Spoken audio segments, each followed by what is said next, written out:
Breaking update, the Federal Open Market Committee held its scheduled meeting today. Shortly after, Fed Chair Jerome Powell delivered a notable announcement.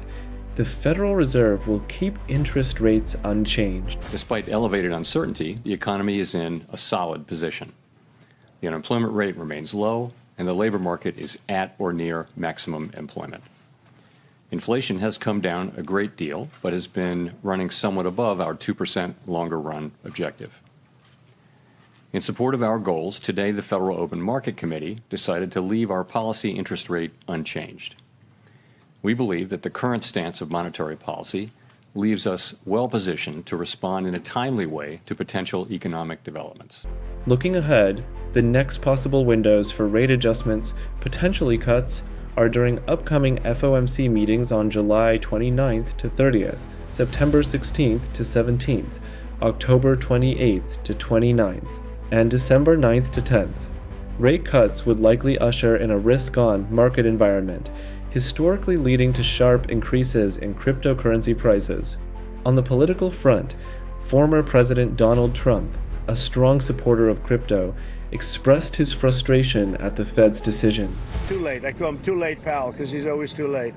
I mean, if you look at him, every time I did this, I was right 100%. He was wrong. Maybe I should go to the Fed. Am I allowed to appoint myself, Doug? I don't know. Am I allowed to appoint myself at the Fed? I do a much better job than these people. So anyway, we should be 2 points lower. It'd be nice to be 2.5 points lower. We'd be saving $800 billion, $700 billion. That's a lot of money. Right? Think of it for nothing, for absolutely nothing. We'd save $600, $700, $800 billion. We have, I think we're 38th now in interest, and we should be number one. We should be the lowest. Currently, Bitcoin is consolidating around $103,000, influenced by geopolitical tensions between Iran and Israel, as well as persistent tariff uncertainties.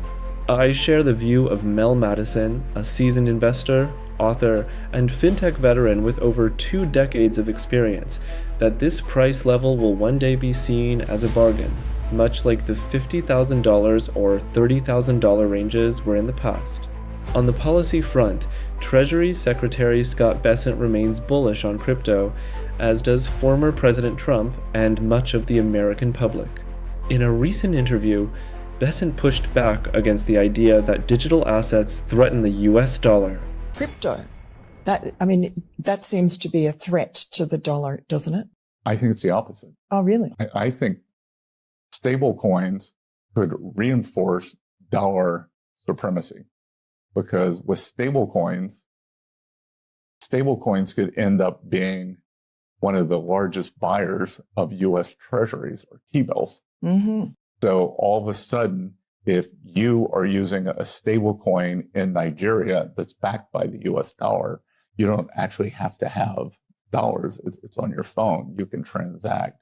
So I think there's a very good chance that crypto is actually one of the things that locks in dollar supremacy. And is that why it was crucial that Donald Trump get involved in crypto rather than trying to constrain it like Joe Biden was? I think constrain's too mild a word. I think make it extinct. Oh. So this administration's commitment to digital assets, it's innovation, because there's so many other things that happen around digital assets. And also, it's one of those things that it's one of the most important phenomena that's happening in the world, and the U.S. just ignored it. Legislative momentum. Bessent celebrated a recent win, the Stablecoin bill, which passed the Senate and is now moving to the House. Trump is eager to sign it into law, indicating the U.S. is serious about embracing crypto innovation.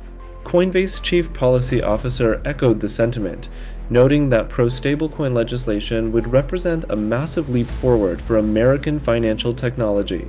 Once passed, it will allow the industry to move with much more confidence. The stablecoin market is already reacting positively. According to CoinDesk, the total market cap of USD-pegged stablecoins has now surged past $250 billion, hitting a new all-time high.